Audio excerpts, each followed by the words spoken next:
My name is Emily, and my sister didn't just borrow my idea. She built a company on it and let everyone believe it was hers. The part no one saw was how quiet paperwork caught up with her. If something like this ever happened to you, share your story in the comments. The website loaded before the coffee finished brewing. The logo was mine. The slogan was mine. The color palette matched the mock-ups I had emailed Sarah months earlier, right down to the spacing she once said looked too minimal. The launch banner said Austin, Texas, with a date 3 weeks earlier. My phone buzzed. The family group chat exploded with confetti emojis and screenshots. So proud of Sarah, our visionary. Can't believe she built this from scratch. The domain name sat in the browser bar. It matched the one typed into a shared document labeled Names to Check, the same list sent over when Sarah asked what I was calling the project. A text went out to her. Hey, where did the name come from? 3 dots appeared, vanished, appeared again. You weren't using it. That's not what I asked. She called instead. You're overthinking this, Sarah said. You had ideas, I executed. The name, it was available. That still wasn't an answer. An automated email slid into the inbox while the call stayed connected. Congratulations on your launch. It didn't come from her company. It came from my email provider, responding to a press blast with my address listed under media contacts. Someone added me. Someone assumed I belonged there. I shared that name with you in February, I said. You never filed anything, she replied. And the pitch is next week. This is happening fast. February. She said it like it was recent. The calendar invite said January, a Tuesday. Feedback was requested, not permission. The browser stayed open after the call ended. A search pulled up the trademark confirmation. It hadn't vanished. It was filtered into a low-priority folder, timestamped weeks before her launch. The domain registry confirmed the purchase. Same registrar, same privacy shield. The billing contact pointed to a holding company, and the admin email forwarded straight to Sarah's assistant. The phone rang again. Mom. Why didn't you tell us you were working on this together, she asked. We weren't. A pause. Well, Sarah says... A notification cut her off. Local business news. Sarah's photo. A headline about a partnership secured ahead of her investor pitch. On the other line, Mom inhaled, already convinced. The call to the trademark office connected. A recorded voice thanked me for my patience and asked me to stay on the line while the call was routed. At the same moment, a text arrived. Deal signed. Talk later. The hold music continued. I watched the call timer climb, fingers hovering over the desk, email tab still open, family chat still lighting up, the website still live, and the name still sitting there, bold and unquestioned, while the automated voice repeated that my call mattered, according to their script for today. Messages kept arriving without asking. A former client forwarded a link and wrote, "Didn't know your sister was behind this. Congrats to her." A vendor asked who handled billing now that the founder had signed. Nobody asked where my name fit. It wasn't mentioned. At dinner, Dad leaned back and folded his hands. If it was yours, he said, why didn't you put your name on it? The question landed and stayed there. Mom nodded, like it made sense. Sarah didn't look up from her phone. She's always been better at planning, she said. I'm better at moving. A cousin laughed. Execution beats ideas. Plates scraped. Someone changed the subject. The brand kept rolling. Work followed the same pattern. A partner emailed asking to update contracts to reflect Sarah's ownership. Another asked if I'd like to consult under the new leadership. The phrasing was polite. The assumption was final. The trademark attorney returned the call late the next morning. Your application is pending, she said. Processing times vary. Is there a problem with it? No problem, just volume. How long? There's no guaranteed timeline. No reassurance followed, no advice either. Marcus met me at a small cafe near the co-working space Sarah used for meetings. He listened without interrupting, then asked one question. Who owns the name on paper? Pending, I said. That's not ownership, he replied. Stop explaining, start collecting. A laptop opened between us. Files came up in rows. Emails, drafts, shared documents. The folder Sarah once asked for access to. Marcus clicked a file and scrolled. "See this?" he said. A timestamp showed Sarah opening the document days before the launch announcement. The revision history listed her email, highlighted, dated before the press release. "That's not accidental," he said. A message from Sarah arrived while the screen stayed open. "Can we talk?" We met in the lobby of her building. She stood with her keys already in hand. "You're making this awkward," she said. "For everyone." "The name," I said. "You knew." "You didn't have the nerve to go public," she replied. "I did you a favor." "That wasn't yours to take." She sighed, slow and practiced. "You think you could have pulled this off?" "Be honest." The doors opened behind her. She stepped back. "I've got a call," she said. "We'll deal with this later." An email hit before the elevator reached her floor. Subject line: Family Meeting.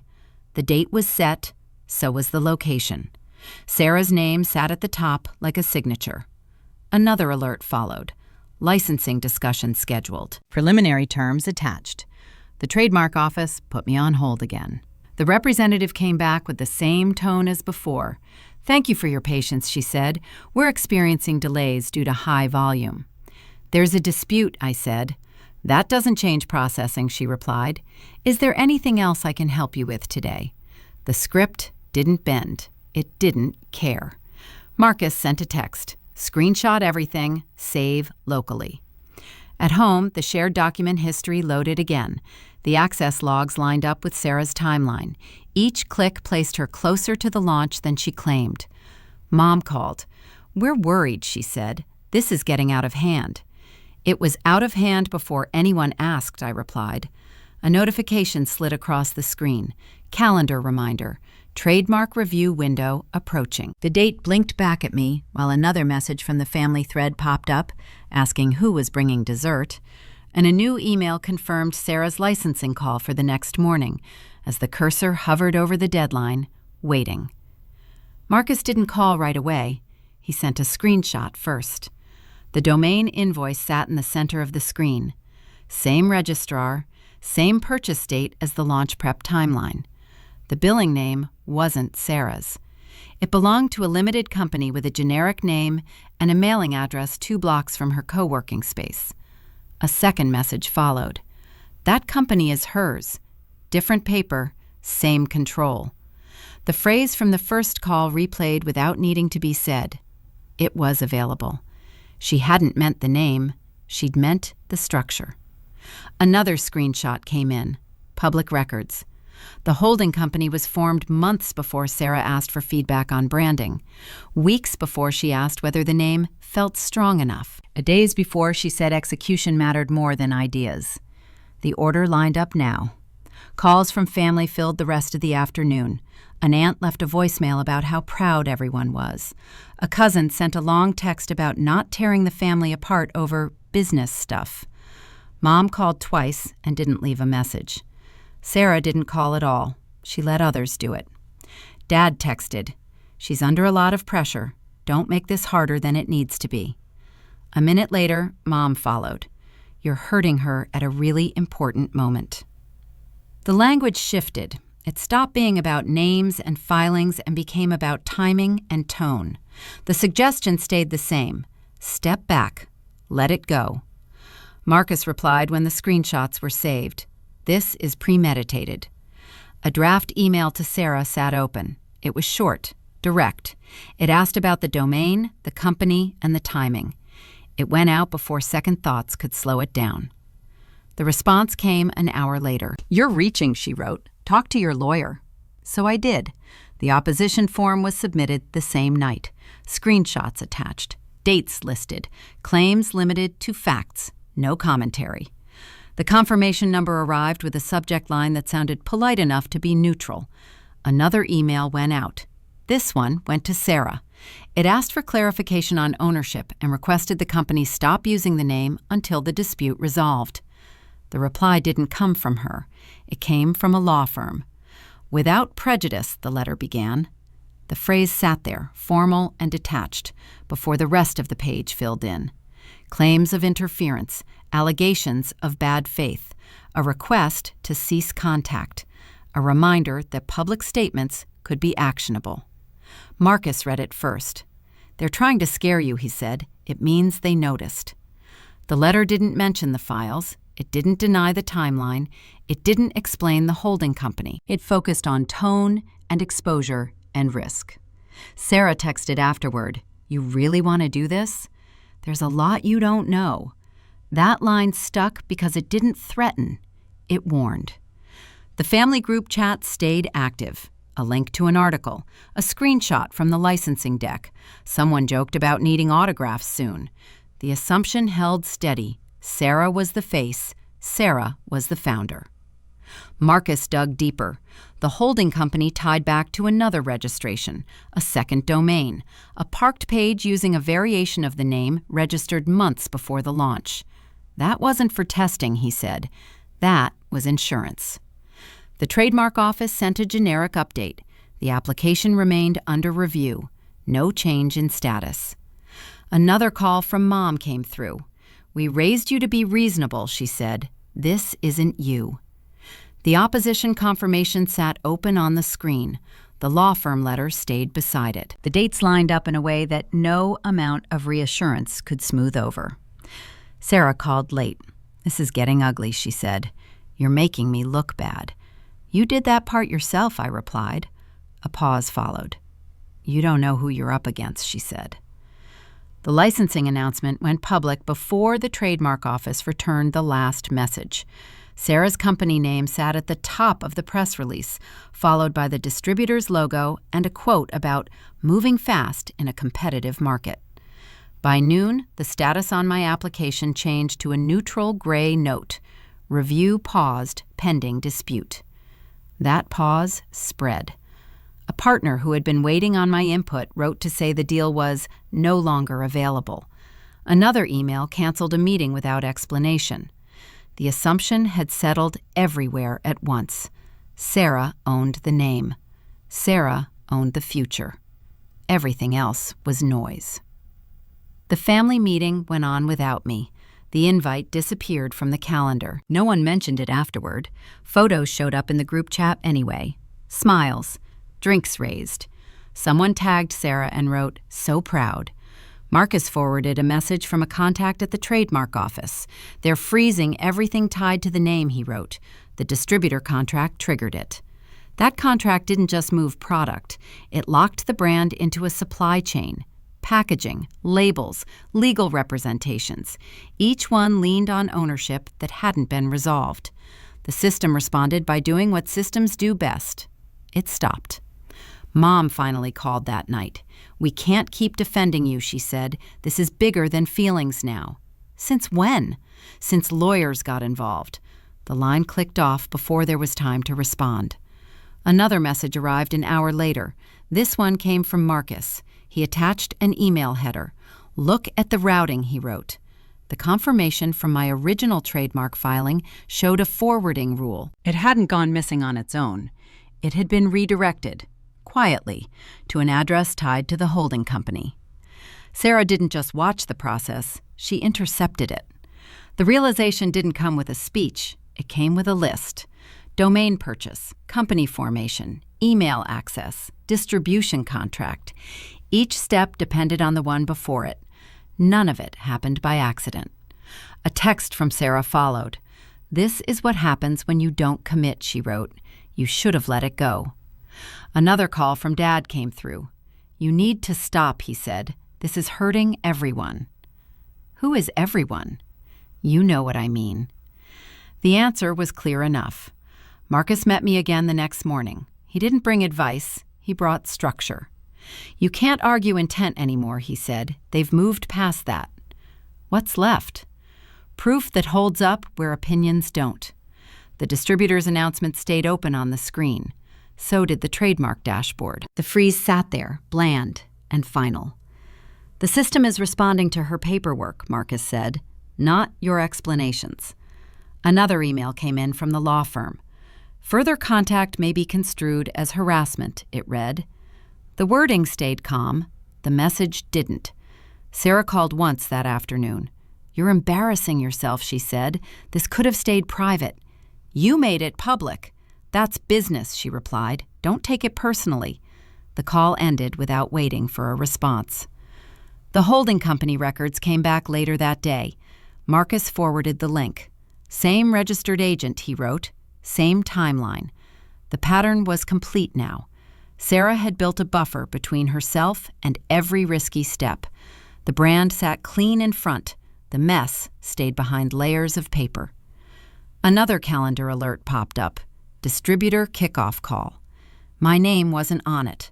The Trademark office sent a generic notice at the end of the day. "Your application remains under review," it said.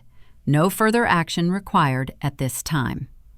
No action, no movement, just suspension. Marcus closed his laptop. "Complaints won't move this," he said. "You need a record that doesn't depend on her cooperation." The documents were already there. Emails, logs, receipts. The difference was how they'd be used. The opposition form reopened on the screen. A new folder appeared beside it. Files moved in one by one. Screenshots renamed. Headers preserved. Dates aligned. Another family message came through. A photo from dinner. No caption this time. The cursor hovered over the next upload field, waiting as the list grew longer, each item placed deliberately, as the old approach fell away and the work shifted into something quieter, more precise, and harder to ignore. Nothing moved for days. The Trademark dashboard stayed frozen. The attorney who had returned every call before stopped replying altogether. The family chat went quiet in a way that felt deliberate. Messages showed as read without answers.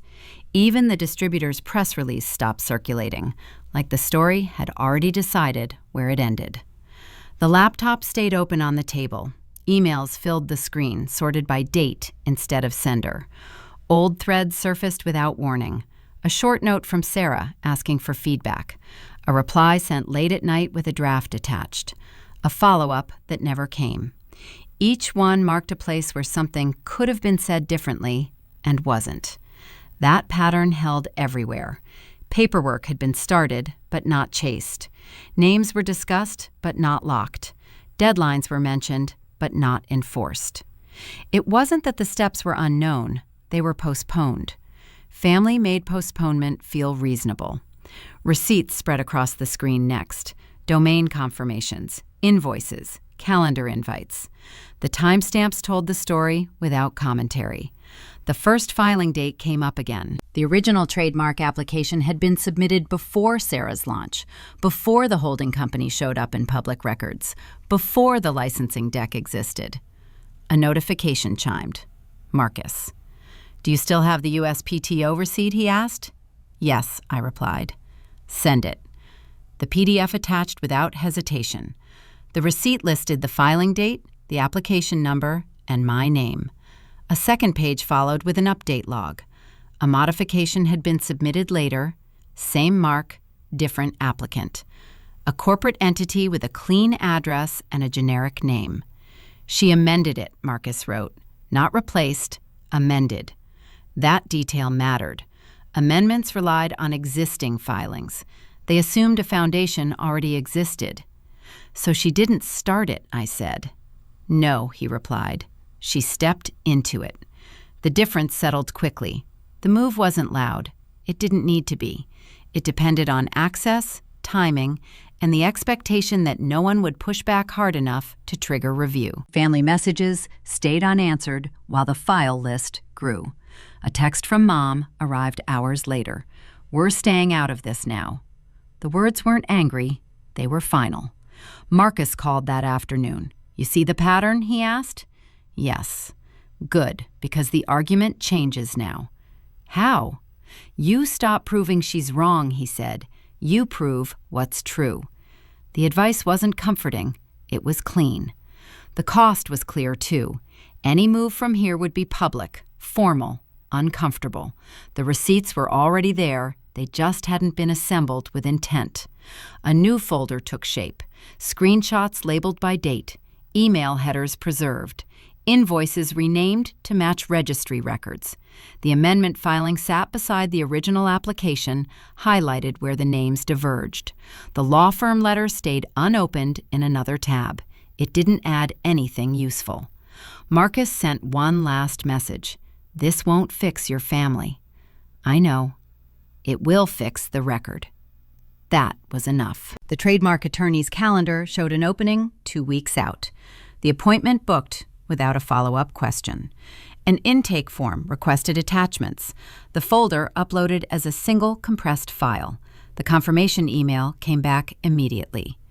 "We've received your materials," it said. "We'll review ahead of the meeting." No opinion followed. No reassurance either. The response from the trademark office didn't arrive alone. It came attached to a packet filed by Sarah's side, labeled as supplemental materials. The language stayed neutral, but the implication didn't. The dispute was now flagged as a potential internal business conflict, not a clear-cut ownership issue. Marcus read it first. "They're reframing this," he said. "Not theft, a disagreement between collaborators." The word collaborator hadn't appeared anywhere before. A second document followed. This one listed representatives.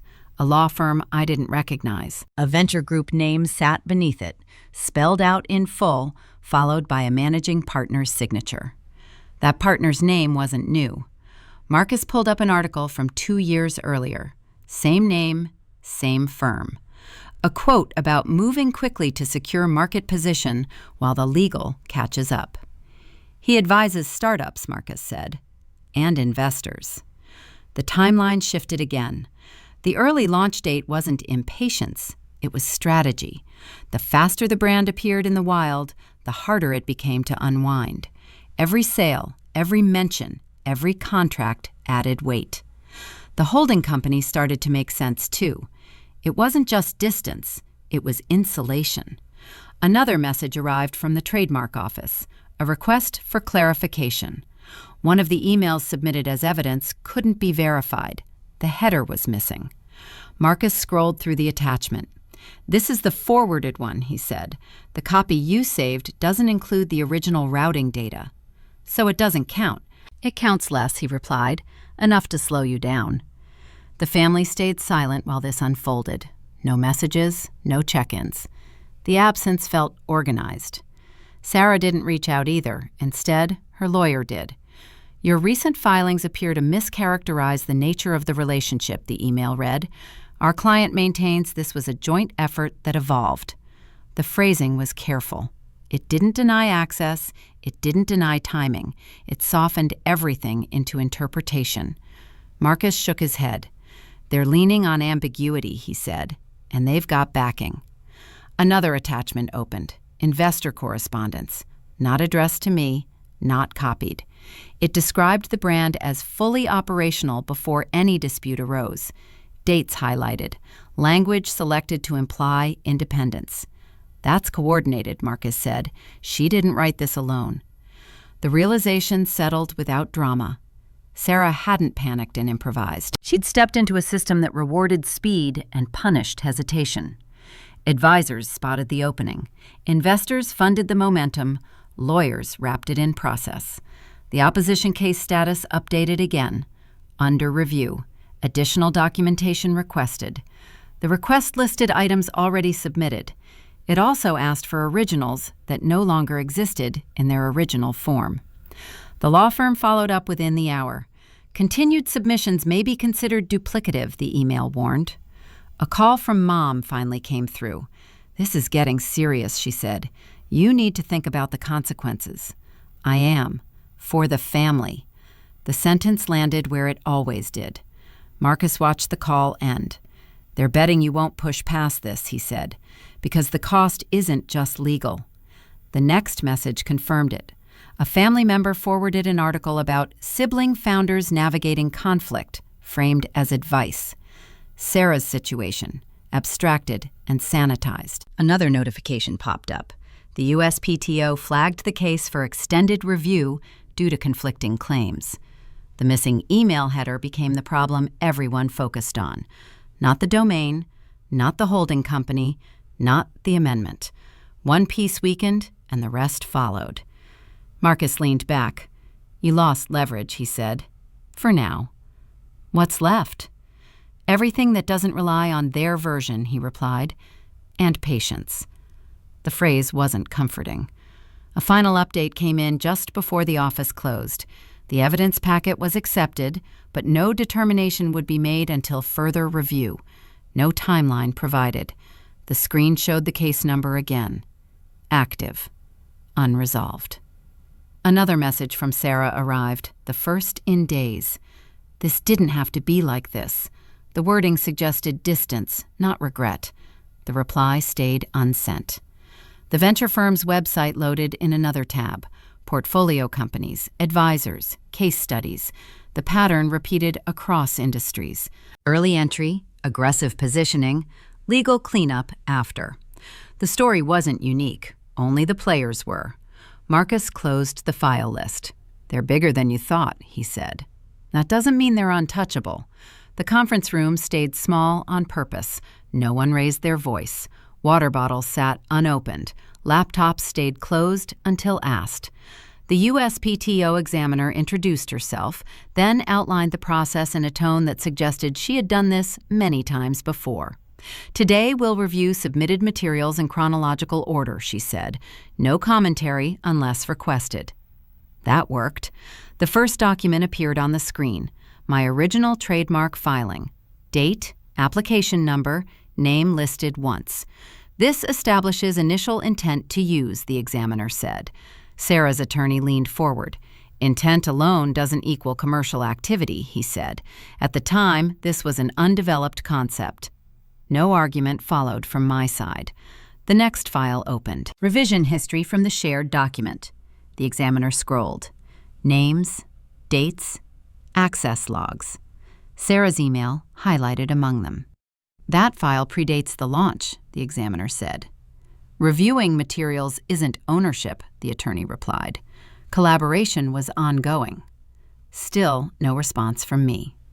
The domain invoice came next. Same registrar, same date as the revision access. Billing entity displayed clearly. The holding company name matched the amendment applicant. The room shifted. "That company is controlled by my client," Sarah's attorney said, "through a separate legal structure." The examiner nodded once. "Thank you," she said, "and control is the relevant factor here." The access logs followed. Not summaries, originals, headers intact, each entry time-stamped, each tied to the same account. The attorney paused. "These logs could reflect preparatory review," he said. The amendment filing appeared beside them. Same mark, later date, different applicant. A corporate name that hadn't existed at the time of the first filing. The examiner placed the files side by side. "An amendment assumes good faith continuity," she said. "Control through an intermediary complicates that assumption." Sarah finally spoke. "She wasn't doing anything with it," she said. "I moved it forward." The examiner didn't respond to that. She asked for the distributor contract instead. It appeared with the execution date highlighted. It referenced ownership warranties tied to the mark. "That contract relies on enforceable rights," the examiner said, "which were not established at execution." The attorney objected briefly. "Pending rights are standard in early-stage deals," he said. "They are," the examiner replied, "and they carry risk." The screen went still. A notification chimed on my laptop. An automated message from the USPTO system, time-stamped during the meeting. Application status, suspended. No one commented on it. The examiner continued reading. "This office is issuing a suspension of the later application," she said. "Effective immediately." Sarah's attorney asked for clarification. "Based on material misrepresentation and improper amendment," the examiner said, "the original filing retains priority pending further review." The words landed without ceremony. Sarah looked at her attorney. He whispered something back.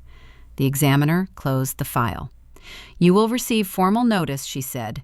"This concludes today's review." The call ended. Screens went dark. Chairs shifted. Another email arrived seconds later. Same system, same neutral font. Suspension notice issued. The timing would have been funny under different circumstances. Sarah stood. "This isn't over," she said. "We'll appeal." "That's your right," the examiner replied. The attorney gathered his papers. "We'll be in touch," he said. No one looked at me as they left. The room emptied. The suspension notice stayed open on the screen. No language about fairness, no reference to family, just process. Marcus texted, "It worked." A follow-up email arrived from the distributor's legal team before the hour ended.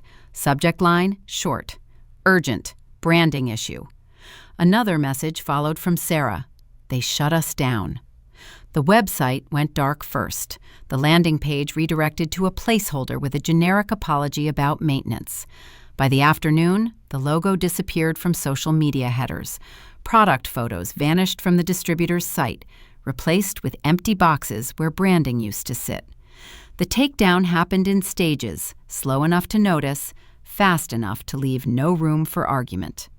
An investor memo leaked a day later. It was brief: breach of warranty, suspension of rights, capital reallocated. The language stayed clean and professional.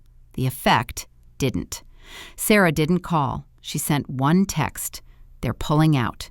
No punctuation, no explanation. The family thread stayed open, unread. Someone eventually posted a photo from a weekend brunch, as if continuity might repair things. No comments followed. The silence settled in a way that felt heavier than any fight. A mutual friend reached out. "Is she okay?" "She's dealing with it," I replied. That was true enough.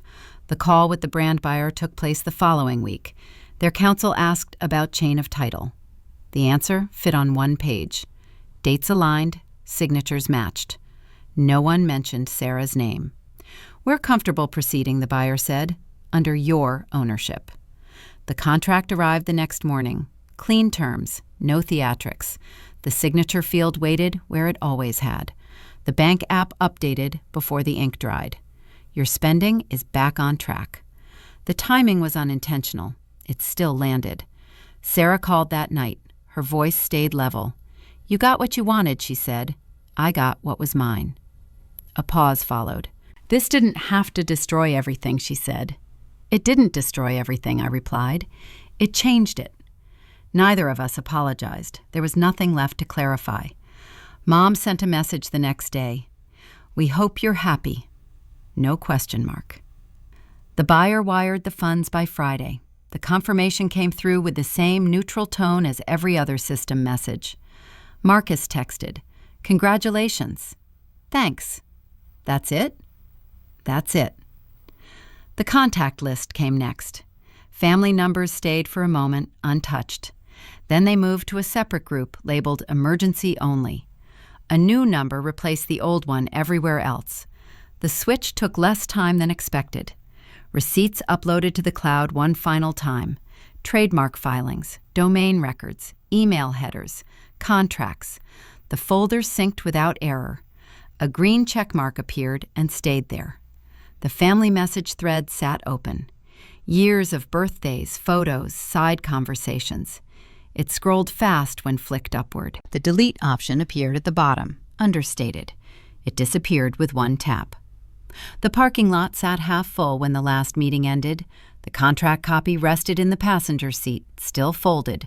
The phone screen locked after the final upload finished. No notifications followed. The engine turned over. The dashboard lit up. Directions didn't need to be entered. The exit sign pointed the way out without commentary. The rearview mirror caught the building once before the car pulled forward.